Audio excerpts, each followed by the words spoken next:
Hello, thank you for joining me in a discussion of collaborative divorce.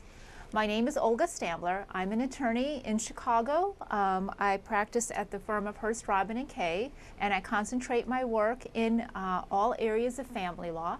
I do traditional family law, but in addition, I also work in collaborative divorce, and I'm a trained mediator as well. Today, we'll be talking about collaborative divorce, and I thank you for showing an interest in the topic. I'd like to first go over some of the things, the areas of collaborative that we're going to explore and talk about in more depth. First, I'd like to start out with an introduction just to explain what the process is. Then talk very briefly about the history of collaborative divorce, just to give it some context and framework. I would then like to talk about the collaborative attorney. The collaborative attorney is, the mindset and process is different of a collaborative attorney compared to a traditional litigator, so we're going to explore that a little bit further. Then I'd like to talk about the role of the collaborative attorney and what the role is in terms of facilitating a collaborative divorce. Then we're going to talk about some of the documents that are involved. The retainer agreement, which is different than a retainer agreement in a traditional divorce litigation case.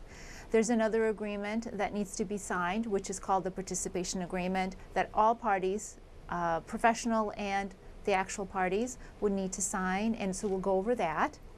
Then we're going to discuss what goes into really evaluating whether a candidate that comes to a potential client is a good candidate and a good fit for the collaborative divorce process. Then we're going to go over an entire case from beginning to end and talk about how that flows. I'd like to, after that, talk about the team members that are involved in a collaborative divorce case. And finally, talk about some actual cases and case history.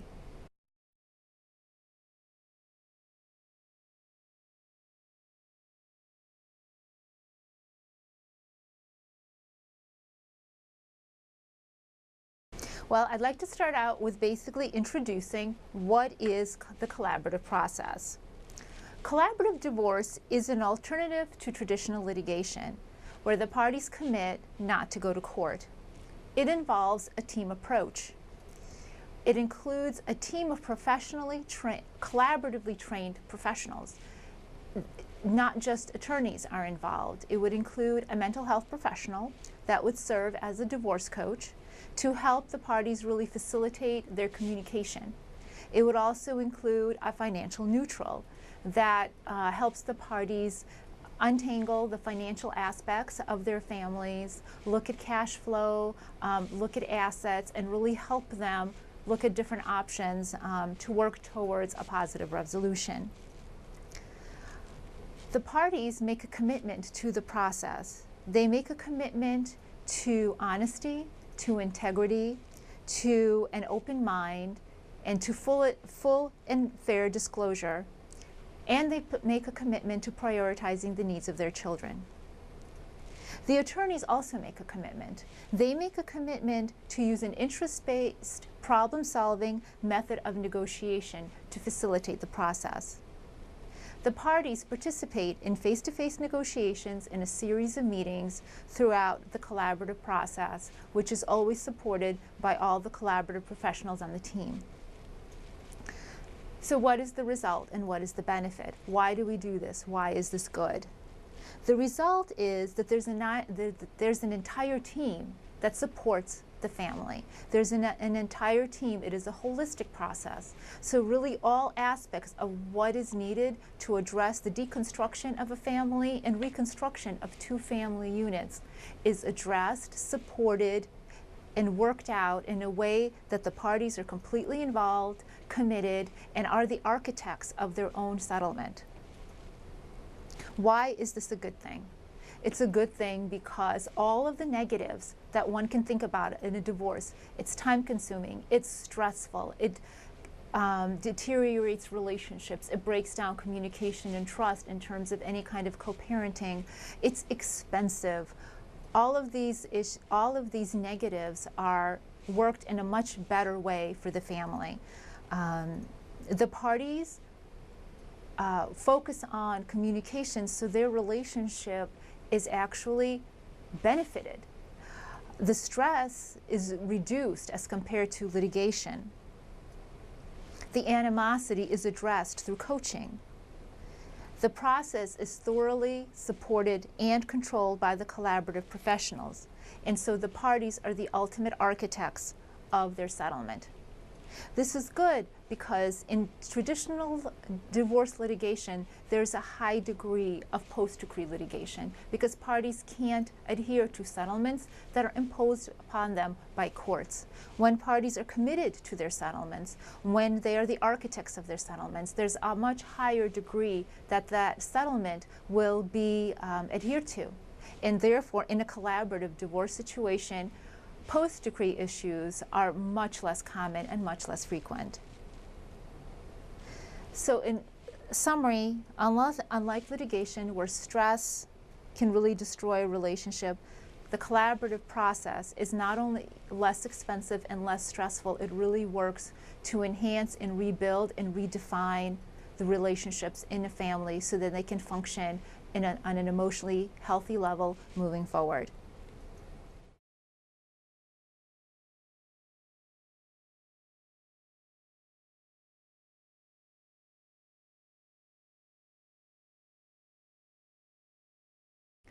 Now let's talk about the history. Where did collaborative movement come from? Where did the collaborative process come from? And this I'm just going to touch on very briefly. It started in the 1970s with an attorney in California named Forrest Mostyn, who came up with a way of handling divorce that's less expensive and more available to the general public. And he called it unbundled limited scope services, where he would offer discrete limited services, not litigation, in a legal clinic model. From there, the other interest in the California area started to develop. A very famous family law practitioner named Pauline Tesler in the 1980s started studying cross-cultural anthropology and looking at adversarial cultures and their process for conflict resolution. Around that same time frame in the 80s, an attorney in Minnesota named Stu Webb also made a revolutionary change in his family law practice and announced that he wouldn't go to court at all and that he would only handle family law cases in a settlement situation. In that same time frame, in the early 90s, a psychologist named Peggy Thompson and a social worker named Nancy Ross, both in San Francisco, started to offer an interdisciplinary practice, and they called it collaborative divorce, where they integrated attorneys and mental health professionals to develop a comprehensive support team to facilitate an amicable, non-adversarial, and non-litigious divorce. In the late 1990s, these professionals, Tesler, Webb, Thompson, and Ross, all connected, and they started offering training to other professionals in an area called collaborative law to lawyers around the country.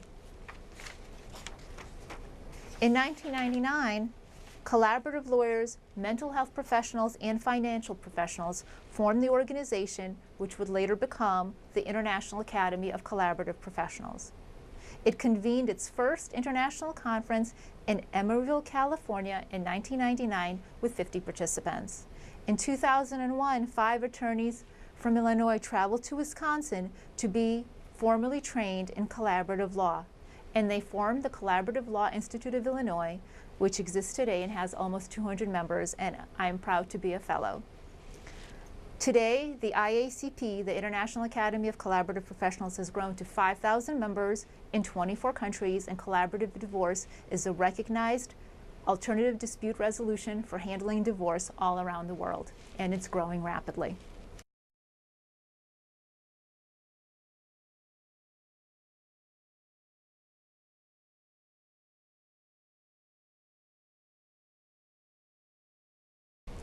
So now I'd like to talk about a very key and important part of collaborative practice, and that is the collaborative attorney. When an attorney or any professional really starts to explore collaborative divorce, there is a shift in thinking. And the term of art in the collaborative divorce field is called a paradigm shift. And really what this requires, particularly of a litigator, is a fundamental shift in approach, in thinking, and in process. And a lot of the training for an attorney to become a collaborative professional really is a rewiring of the process, the thought process, the negotiation process, and the handling of the case. It starts with an exploration of alternative dispute resolution models, including mediation, to really refine and retune how a negotiation is handled. It requires a fundamental change in approach and assumptions, and it basically replaces a former way of thinking and problem solving with quite a different method. So what does that look like? What is that shift in thinking? Well, first, there's a shift, one of the most important shifts is the shift from positional negotiation to a needs and interest-based negotiation model. So what does that look like? That could look like a client coming in and saying, I have to have the marital home. I have to live there. And then the attorney advocates for that position, and that's the positional stance. Looking at needs and interests is really delving in with the client about, well, why is that the case? Is it the need for security? Is it the need for consistency for the children? Is it the need to have a constant home environment? What is the underlying basis, and how can that be achieved in a variety of different ways to explore different options to address those interests and see where the interests might be aligned with the other side? Does the other party also have a need for the children to feel safe and secure? Where can there be an overlap in discussion? That's an example of a shift in the thinking and a shift in how a client would be handled, or a client would be guided, rather, through a needs and interest-based discussion and a needs and interest-based model of negotiation. In a traditional litigation case, the attorney is really focusing on legal concepts. In a collaborative divorce case, of course, the attorney educates the client about the legal issues involved, but the focus is on the client's values. The focus is on facilitating creative problem solving that includes not just the attorney, but really draws on the entire interdisciplinary team, promoting the client's self-determination. So again, that would look like really a much more in-depth exploration of the client's background, issues, and concerns to really help the client themselves unearth and vocalize their needs and interests, and let that versus the law really guide the settlement, the discussion, and the process. The next important consideration in terms of how a collaborative attorney handles a case versus a traditional litigator is the process and control. Litigators are used to being in control of the case and in control of the process. That focus is different in collaborative divorce. Lawyers really work in partnership with their clients and with other collaborative team members to foster an honest and respectful communication. And very importantly, the team models the kind of behavior that they would hope their clients follow. And modeling behavior is very important. So if an attorney tries to take control of the process, it's not going to model collaboration or cooperation. So a collaborative attorney has to be very mindful of how their body language, how their communication, how their style of moving a discussion forward impacts their clients and models behavior for their clients, and also how it syncs with the rest of the collaborative team. So the concept of being in control doesn't really apply to collaborative divorce because it really is a team effort. Another shift is disclosure and communication. In traditional litigation, it certainly is often the attorney's instinct to limit disclosure as much as possible to only what's necessary or what's requested. That is not the attitude and is not the process in collaborative divorce. In collaborative divorce, the concept is that both attorneys are not adversaries, but they're collaborative partners. and they're referred to as collaborative counsel. And in that collaboration, they share all disclosure and all documents that are relevant openly.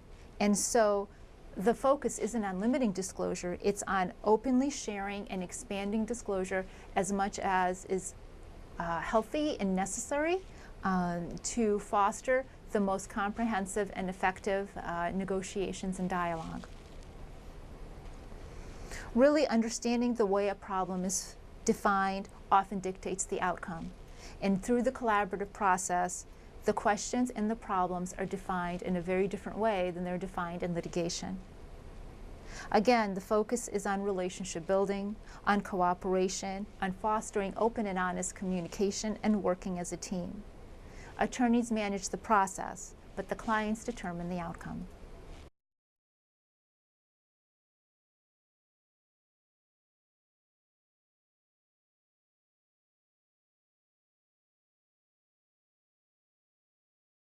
Well, since we've discussed that the collaborative effort, the collaborative divorce, really involves an entire team, during this discussion, I'm going to go over all of the team members and their roles. But the first team member that I'd like to talk about, of course, is the attorney. So I would like to now discuss and turn to the role of the collaborative attorney as part of the collaborative team. The first role of the attorney is education. The attorney educates. Before an education process, actually, let me step back. Before an attorney can really serve well in the role of educator, the attorney needs to have some training in identifying the learning styles, different learning styles of different parties. Some clients learn by listening, some clients learn by reading. So having a really fruitful discussion with your client and having a really good understanding of what their learning style is and what is the best way for them to process, accept, and understand information is really important, because that will greatly enhance the education role. Of course, the collaborative process needs to be described in detail to the client, and that's something the attorney would do. And the attorney needs to make sure the client understands what is involved in the scope of the representation, which would be articulated in the retainer agreement. The client needs to know what's involved and what's expected of them in the process, which is all laid out in the participation agreement, which they need to understand completely and be willing to sign. So again, the attorney educates the client about the participation agreement and reviews that very carefully with the client. Of course, the attorney also provides legal advice. If children are involved, the attorney would explain the role of the child specialist and how the child specialist functions, assists, and participates in the collaborative process.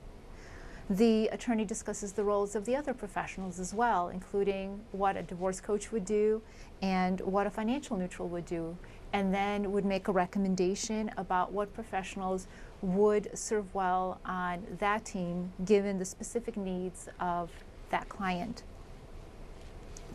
The attorney does, the next thing that's an important function of the attorney is to do considerable individual work with the client. And that is preparing the client for the process, preparing the client for each team meeting, and really guiding the client in the focus of the process. Assisting a client in a future-focused way, assisting a client in identifying their goals and their needs, and having the client and building faith and confidence in the process does a tremendous amount to reduce the client's anxiety. When a client's anxiety is reduced, their learning ability and their focus increases dramatically.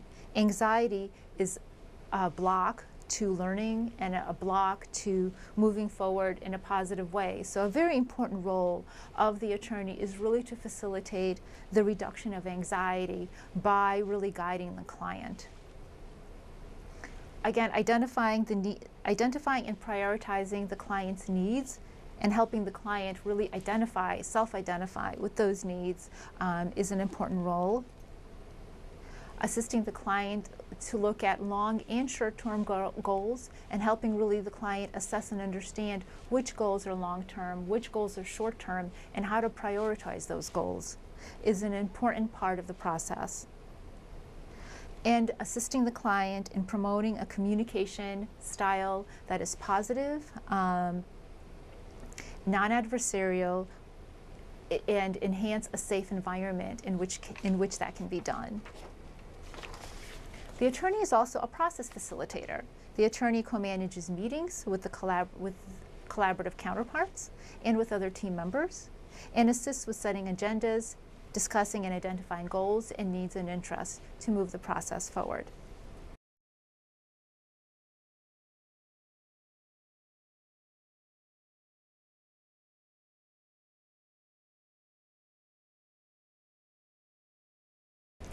I would like to now turn our attention to the retainer agreement and what the retainer agreement would look like in a collaborative divorce case versus a regular litigated case. And I also want to note that when I talk about the retainer agreement and participation agreement, these are not documents that are just developed by each attorney on their own. There's a tremendous amount of resources that are available through the Collaborative Law Institute of Illinois, and if any attorney is interested in pursuing this practice and becomes a fellow of the Collaborative Law Institute, through their training they get model documents for everything that's really involved in a collaborative case. So by prefacing that, I'd like to now talk about the retainer agreement. The key parts that are different in a retainer agreement for collaborative are the scope of representation, the disclosure section, and the good faith provisions. The scope of representation is limited. It is a limited purpose representation. It is a representation that is solely for the purpose of reaching a comprehensive settlement. It clearly states that the attorney will not represent the client in any adversarial proceedings or assist in any litigation. If any adversarial proceedings arise, the attorney must withdraw. Further, it states that the attorney will not be called as a witness in litigation and will not provide any evidence in any litigation, should any litigation ensue if the collaborative process is unsuccessful. The client can terminate the collaborative process at any time, but if the client does so, all parties must withdraw. Certainly the attorneys must withdraw. If the spouse elects to terminate the collaborative process, again, the attorneys must withdraw. The attorneys will not file an appearance in the case, and they will not be attorneys of record because, again, it is a completely non-litigated, out-of-court process until final agreement is reached, and then an appearance is filed solely to secure a prove-up date and enter the judgment. The disclosure is different. Again, it is an out-of-court, non-litigated case, so all of the traditional discovery process doesn't apply. There is no discovery, there's no notice of produce, there's no interrogatories, there are no formal disclosure statements, there are no pleadings, there are no hearings. It is a completely voluntary process. But complete and full disclosure is absolutely mandated. There's no limitations on what can be requested and produced in disclosure except anything, of course, that's not privileged, that's privileged or confidential. But otherwise, all relevant materials that either attorney requests must be produced. And relevant means material of the kind is the kind of information a reasonable decision maker would want to know and want to have available in order to make a sound decision. And it's really up to the attorneys to make that determination and to request the documents of the clients. And the client's compliance is required, and it is something they agree to when they sign the retainer agreement and the participation agreement. So the clients make a commitment to full disclosure regarding the nature and extent and value of all of their assets, any income, and they make a commitment to inform all parties of any new developments that should occur relating to anything financial or anything that pertains to the case, if anything like that should occur while the case is in process. The clients also authorize their attorneys to make all such disclosures to their collaborative counsel counterpart and to the other spouse as the attorney in his or her sole discretion deems is necessary. Now, of course, the attorney-client relationship, the confidentiality of the attorney-client relationship persists, and if the client insists that some disclosure to the attorney is confidential and should not be disclosed, the attorney is duty-bound not to disclose it. But that might lead the attorney to make a determination that a positive collaborative case cannot proceed, and that might be a cause to withdraw the representation and to end the case. A client's persistent failure and refusal to provide disclosure requested by the attorney will be deemed constructive termination of the collaborative process. Another important section of the retainer agreement pertains to good faith. Collaborative process, a collaborative divorce, is a completely voluntary process. The parties need to be committed to behave in a manner that is good faith. And the success of the process really depends on the good faith of the parties. No attorney can guarantee this. The attorneys need to be very clear and alert the client that if they suspect any bad faith on their client's part or the other part, they will make that known to everybody involved, and that could terminate the process. And of course, no attorney could guarantee the good faith of the other parties or their own clients.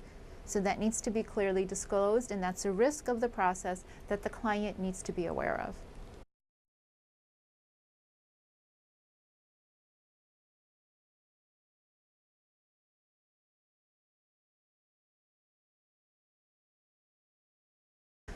I would like now to turn our attention to the participation agreement.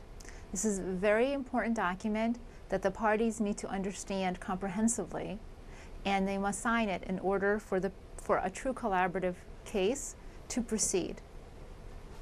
So once a client has expressed interest in collaborative divorce, and the attorney has spent enough time to getting to know the client and determined that the client is a good candidate for collaborative divorce, and the retainer agreement is reviewed and signed, the attorney then turns their attention to the participation agreement and goes over it in great detail with their client, so the client is fully aware of really everything that's expected in the process. So I'd like to touch on the key parts of the participation agreement now.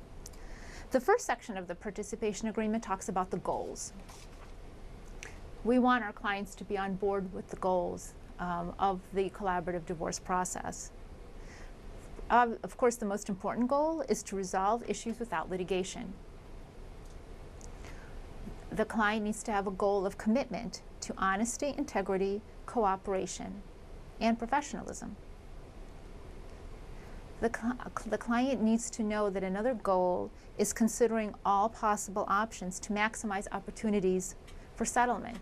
It is a concept of open-mindedness and really exploration of all the different options and opportunities that might be involved in moving their family into a new direction. There has to be a commitment to full, honest, and timely disclosure without formal discovery. That's an important goal and an important commitment that the client makes. Also, the client commits to promptly updating information when any information changes. The client makes a commitment to open face-to-face negotiations. 4-way meetings or 6-way meetings, however many people are involved in any particular case, is a critical part of the collaborative divorce process, and the client needs to understand and commit to participating in face-to-face negotiations. Again, the participation agreement also goes over the cautions so that the client understands that the risks involved in a collaborative case, and although the way a collaborative case usually works, they're not great risks, but the client needs to understand what the risks may be. Of course, there's no guarantee of success. Statistically, there's a very high percentage of success in collaborative cases, and I just want to say that as a note. Typically, it is a process that works very, very well, but there's no guarantee of success. The success depends on the clients, their good faith, their honesty, and their participation. with good support, with a well-trained collaborative team, that usually can be evoked from the clients, and that usually can work out quite well. But again, the clients need to understand that it is ultimately up to them to behave in a way that shows good faith, honesty, and participation. During the collaborative process, all rights to formal discovery are waived. There are no hearings, and there's only use of common experts instead of each party using their own expert. Again, the parties need to understand and agree to that. The collaborative process involves vigorous good faith negotiations, and each attorney has the professional duty to represent the clients, to their clients, competently and diligently, and to advocate for their clients. But they do so in an interest-based, problem-solving method of negotiation, not in the traditional litigation format. And again, the clients need to understand that it is a different type of representation. And they are cautioned that despite best efforts, an acceptable agreement may not be reached, and that either party may terminate the process and withdraw at any time. There's a section that talks about integrity and good faith. A critical component is protecting the privacy of the parties and respecting their privacy. A high standard of integrity is required. Parties need to commit to not taking advantage of another party's mistake or misunderstanding, and to really work in a way that's cooperative.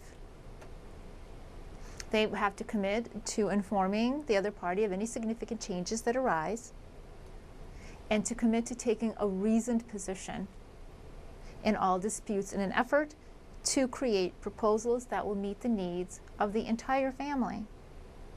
They need to commit to not threaten litigation and to prioritize their children's issues when children are involved.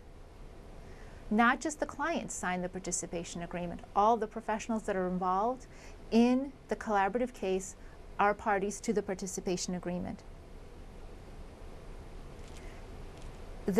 Each attorney, as I stated, is independent from the other, and each represents only one party. Another critical component is confidentiality. The parties agree that all discussions between the parties and their attorneys and all parties in the professional team, and any document produced, all of that will be deemed privileged settlement negotiation, and therefore will not be disclosed and will not be subject to discovery should the collaborative case terminate before it's settled.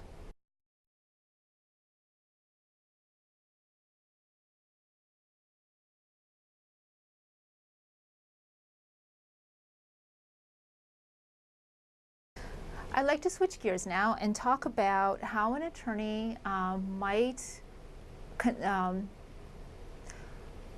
interview a client and work towards determining whether a client would be a good candidate for collaborative divorce, or really more importantly, what kinds of things might disqualify somebody from being a good candidate. Because I'd like to start with the assumption that most couples would be good candidates for collaborative unless there's certain really overriding interests that would just be disqualifiers. So let's take a look at what kinds of things that we would need to consider.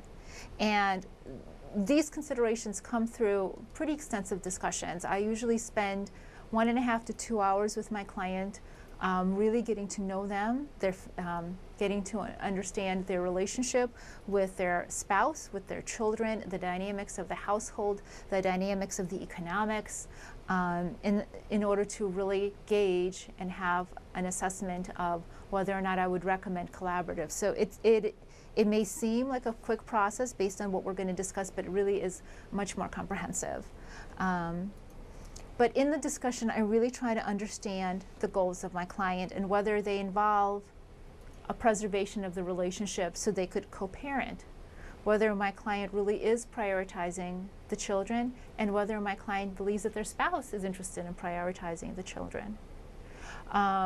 Whether my client is motivated by having control over the outcome rather than leaving the outcome in the hands of the court, and whether that is an important consideration, because that is one of the most important driving considerations, is maintaining control over the outcome, and whether they're willing to work hard to be able to do that, to be the architects of their own settlement, including working with me to really identify their needs and interests, working with the entire team and cooperating in a way that a settlement can be crafted.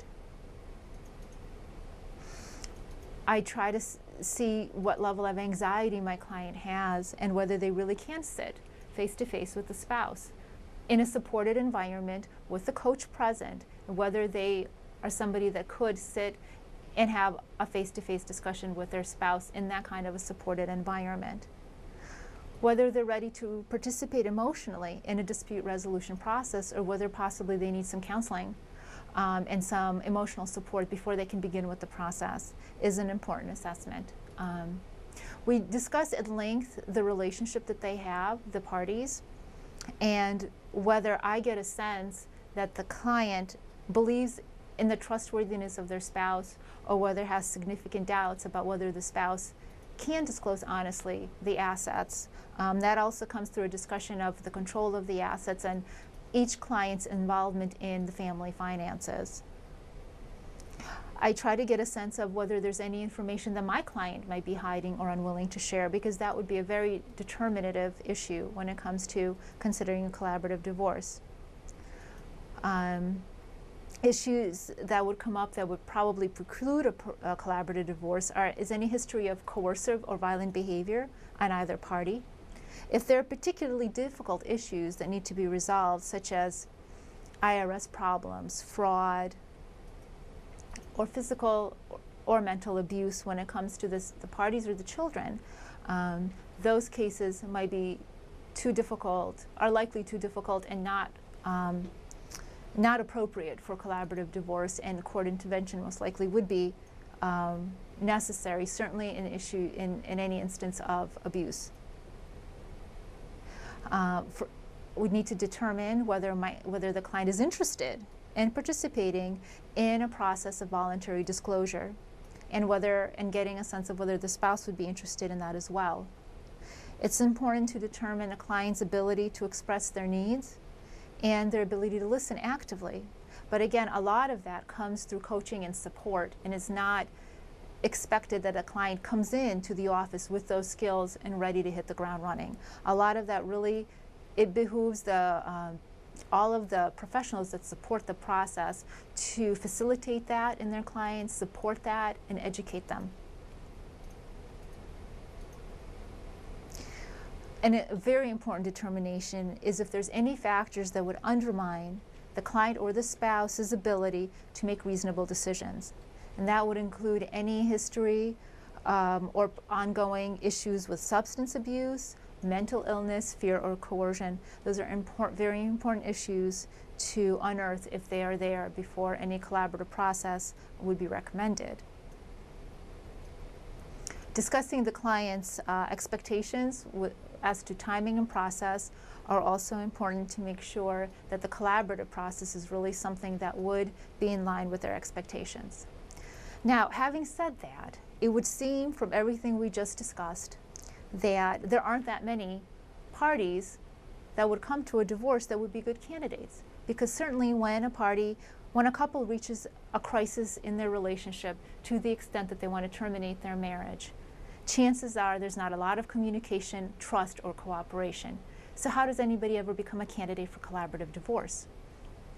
In fact, it's quite natural for couples to come to the divorce process with lack of trust, with lack of communication, and with a very stressed relationship.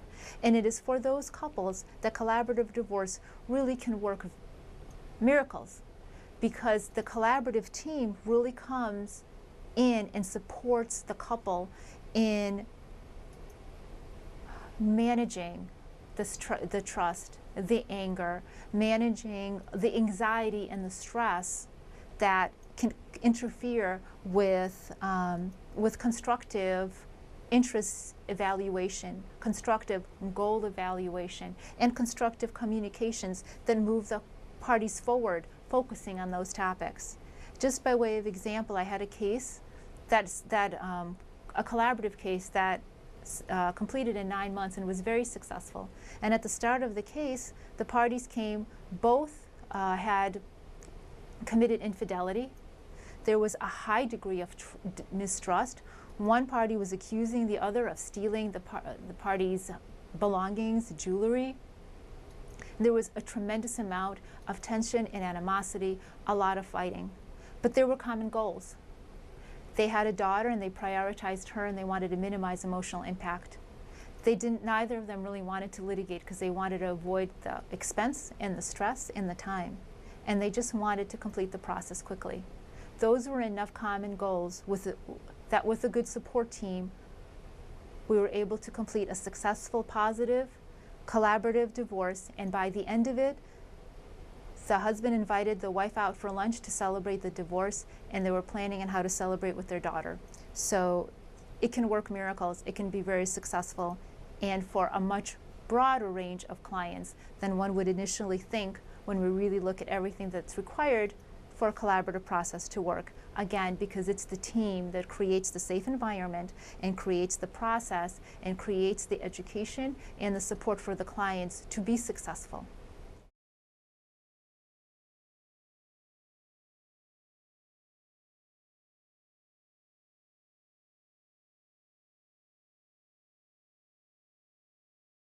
Next, I would like to turn our attention to the actual collaborative divorce case.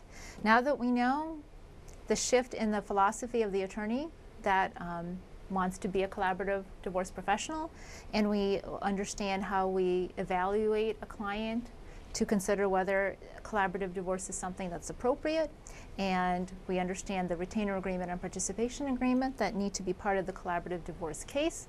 What does the actual case look like and how does that flow? That's what I'd like to address next. First, of course, it starts with a meeting with the client to evaluate if the client is appropriate for the process, and that's what we just discussed.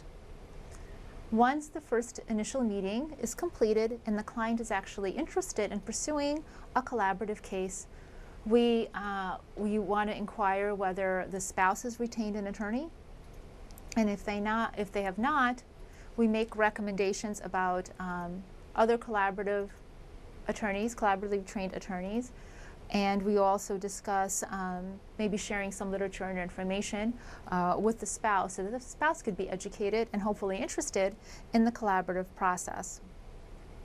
Of course, we explain the retainer agreement and the participation agreement to the client, and comprehensively and in a lot of detail. Next, the retainer agreement is signed. After that's in place, and hopefully both spouses have retained collaborative attorneys, collaboratively trained professionals, next comes the first meeting between the collaborative counterpart attorneys. This first meeting is very important because it really lays the groundwork for how the case is going to be managed and handled. First, the attorneys would discuss their philosophy of how they handle the case.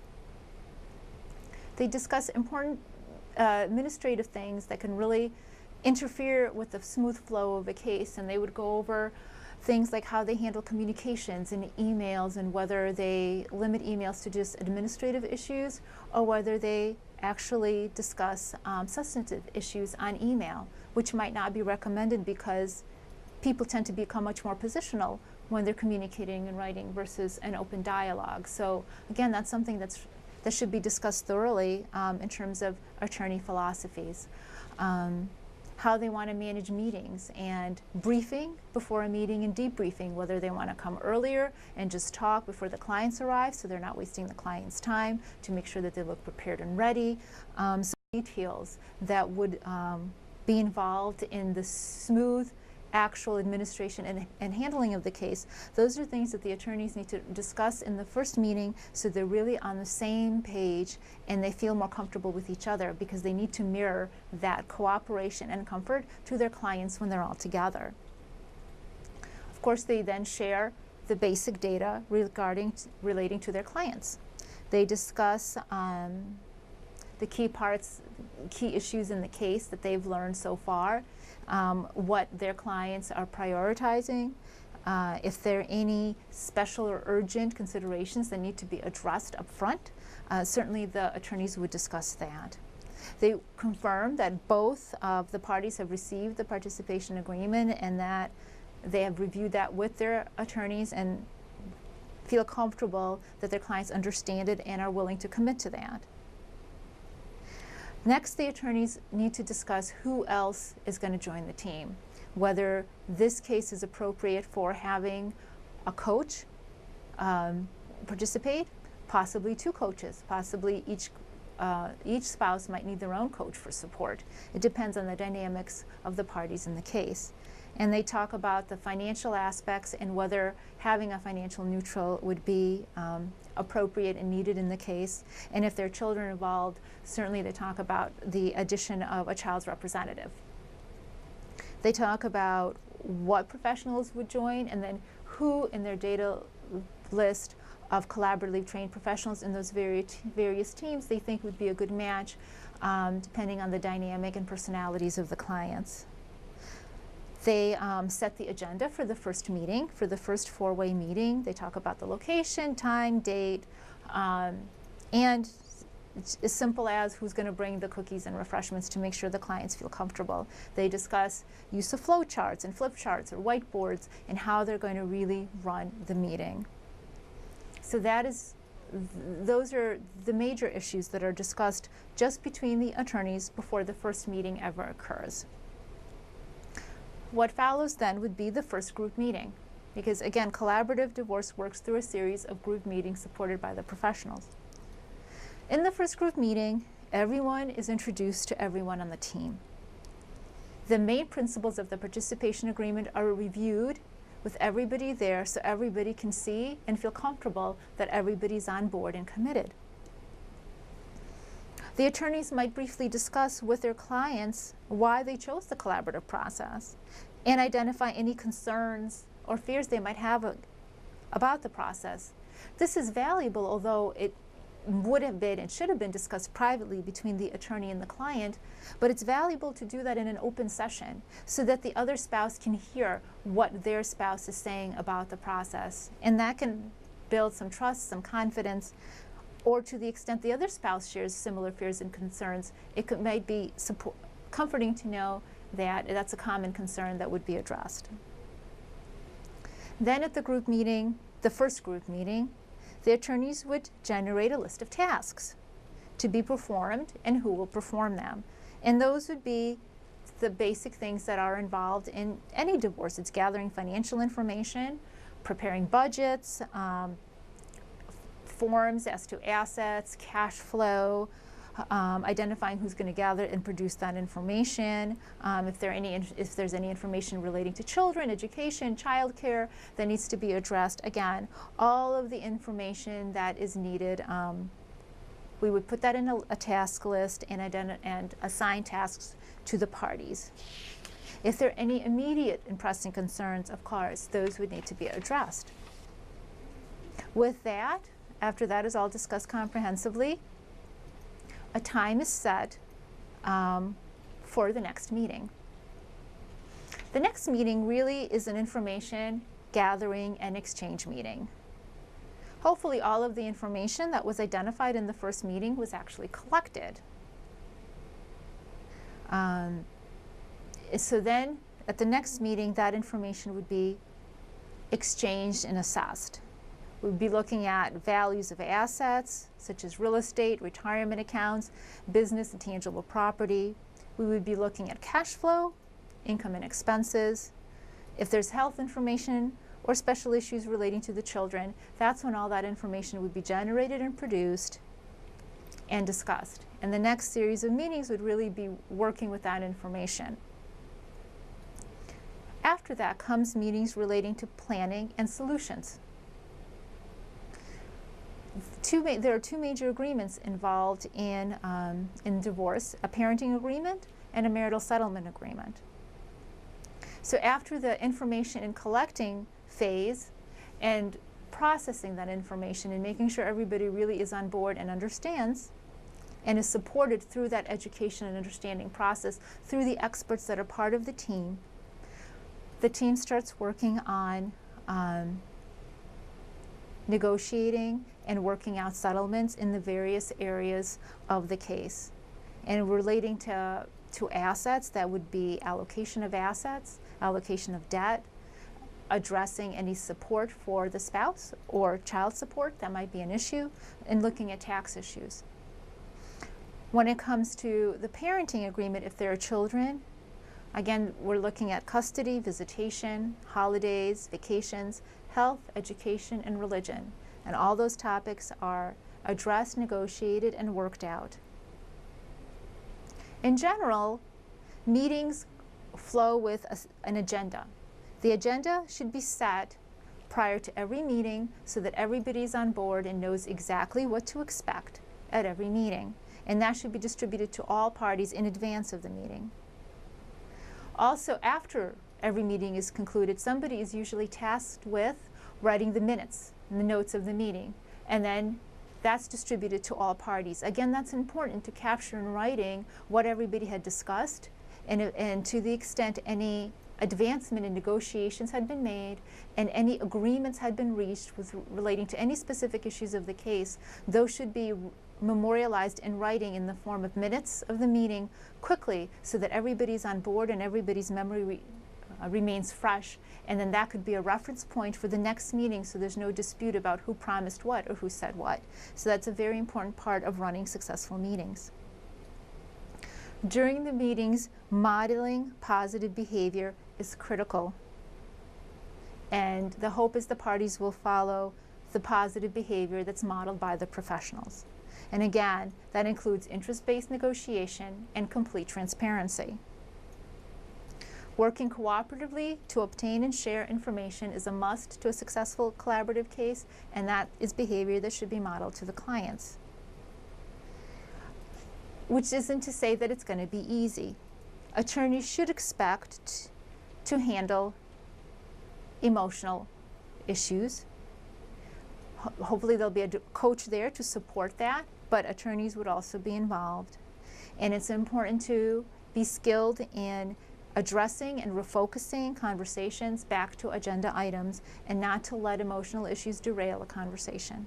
Again, with properly trained professionals, that usually can be done successfully. The meeting should typically identify long and short-term goals and move towards discussion of those goals. After agreement is reached on all critical issues, the next phase is drafting and revising documents, which would be the marital settlement agreement and the parenting agreement, to make sure that the documents reflect all the agreements. And of course, those are reviewed by both counsel and ultimately, hopefully, signed by the parties. And that concludes the collaborative process. At that point, an attorney would file an appearance, get a proof update, and the attorneys would appear, prove up the judgment, and the judgment would be entered. That would conclude the case.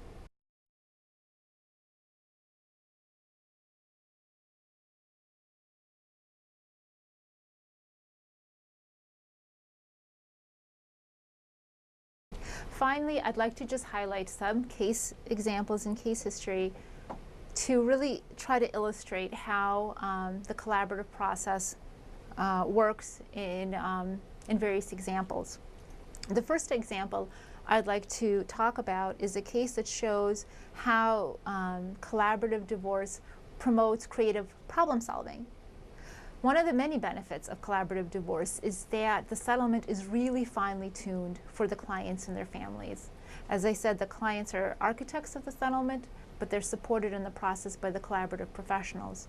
So unlike traditional litigation, where a judge might impose a more formulaic solution or settlement, in collaborative, there really is much more room to be precise, specific, and creative to the case, and in that way create an outcome that resolves in optimizing the settlement for both parties. So I want to highlight an example of how that worked in one particular case. I had a case where it was a high net worth couple, and they agreed that one spouse would receive maintenance for a period of time, and the spouse wanted to insure the maintenance payments, and as part of that insurance, she wanted the paying spouse to have life insurance. make sure that in case something happened to the paying spouse, that she was covered as a beneficiary under the life insurance so that her payment stream would be secure.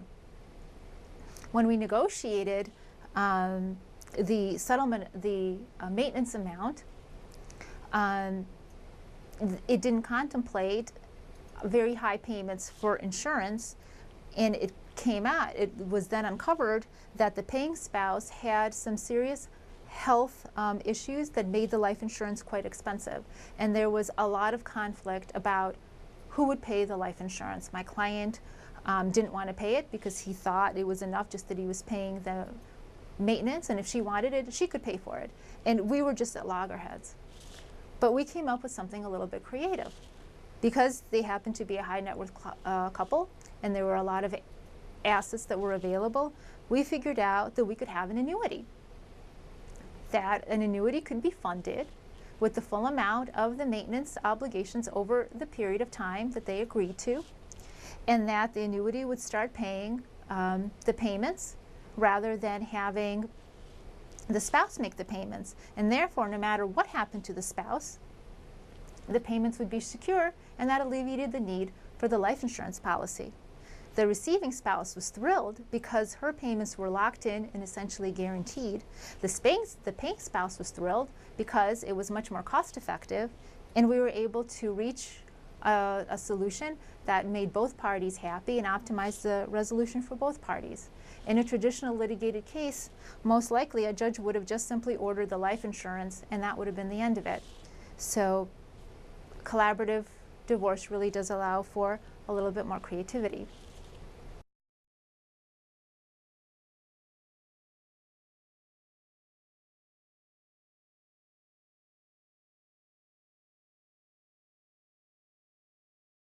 I would like to now turn our attention to talking about the role of other team members. Through the course of these discussions so far, I've emphasized that collaborative divorce is a collaboration of not just the parties, but a group of professionals in various disciplines. I've talked about what a collaborative attorney looks like and what the role of the collaborative attorney is.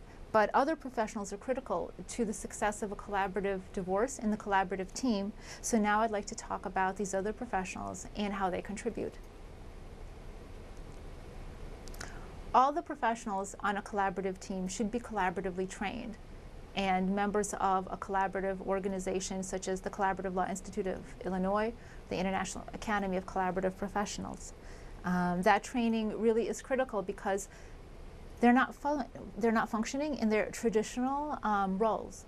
They're using their expertise, but they're using their expertise finely tailored to facilitate the collaborative process.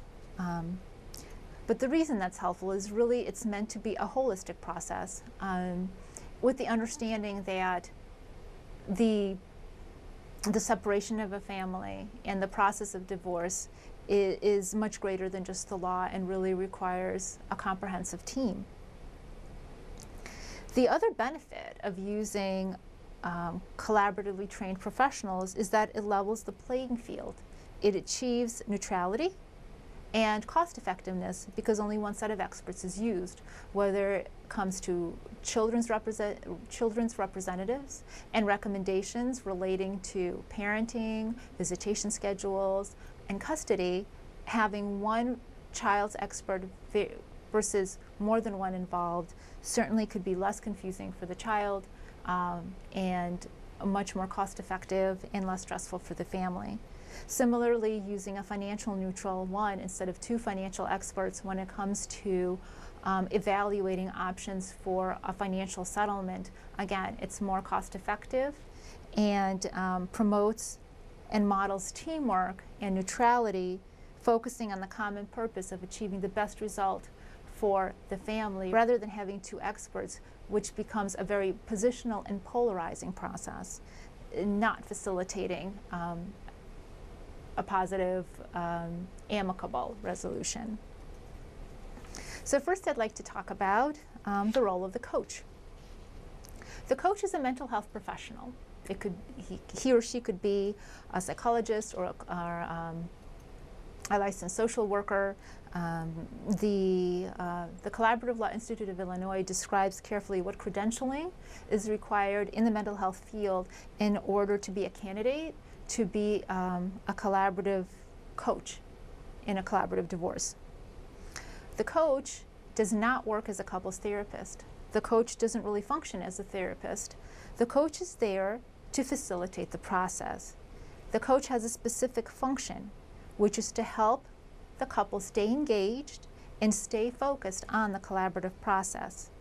The coach works to facilitate positive and healthy communication and tries to assist in decreasing the couple's stress and anxiety. The coach can interact and speak to the couples therapist if they have a couples therapist, or if they're each in individual therapy with all appropriate releases that are signed. It can often be very helpful and positive for the divorce coach to educate any other therapists that are involved about the process and what the coach's role is in the process and what the role is not. And they could work together with the therapist to really become much more comprehensive in the support structure that the couple receives. The coach is there at the meetings to assist in ensuring that the meetings move forward productively and positively by trying to keep the couple focused and on track, talking about the goals and interests and the agenda items that are part of that particular meeting.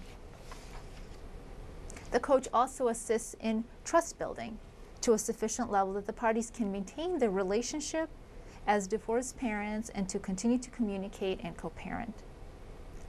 Next, I'd like to talk about the role of the child specialist. I would recommend that any time children are involved in a divorce, that a child specialist, let me start by saying a child specialist is a mental health professional that specifically focus their practice in children's issues. And again, the kind of credentialing and expertise that's required for a mental health professional to serve as a child specialist in a collaborative divorce, all of that again is laid out on the website of the Collaborative Law Institute of Illinois. But I would recommend that any case involving children also include a child specialist. The child specialist gives the child a voice in the divorce process. The specialist addresses the child's anxiety and uncertainty about the process and helps guide the child through what could and would happen in a divorce. The child specialist provides critical support and comfort for the child, and importantly, expresses the child's concerns to the parents in a way that the parents can hopefully understand and address any concerns and anxieties that their child or children may have. The child specialist also really helps coach the parents to develop parenting skills through a divorce, to the extent the parents are lacking the ability to really help manage and navigate their children through the divorce process. The child specialist really focuses on making sure that the parents have all the information they need about their child to make the best decisions they can for the child or children. And importantly, the child's representative really is the facilitator in crafting a parenting agreement, really working out a parenting schedule, a visitation schedule, a holiday schedule that doesn't just focus on what the parents hope to see, but really addresses and highlights what would work best for their child or children. Next, I'd like to talk about the role of the financial neutral. Also, anytime there's anything but really simple finances where the parties are just W-2 employees and have a house and a retirement account, anytime it gets more complicated than that, or even when it's just that, it can be very helpful to have a financial neutral on the team. The financial neutral takes the work away from the attorneys of gathering the financial data and processing the data. So it's more efficient and economical for the parties to have a financial neutral because it's one person billing and spending their time to evaluate all the financial data versus paying two attorneys to do the exact same thing. Again, the financial neutral gathers the financial data and prepares a cash flow analysis.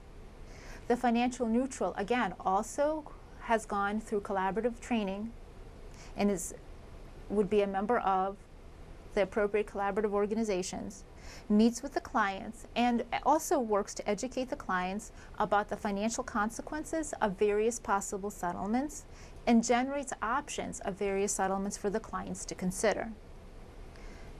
Very critical. A very critical part of what the financial neutral does that can be enormously helpful in the case is managing the financial expectations of the clients. When each attorney tells the clients about when each attorney discusses the financial goals of the clients and helps the clients helps their client understand what might be options in terms of financial settlements, it's not the same as having one exact person telling both spouses the exact same thing. And it can be very powerful to have one neutral sharing options and explaining consequences in managing expectations for both parties instead of each party hearing something similar but slightly different, each from their own attorneys. And that's a very helpful and critical function that a financial neutral plays. Of course, the neutral assists clients with developing a budget for separate households, identifies and evaluates tax consequences of different settlement options, illustrates some long-term financial objectives, very importantly, creates options, and mediates and facilitates financial decisions.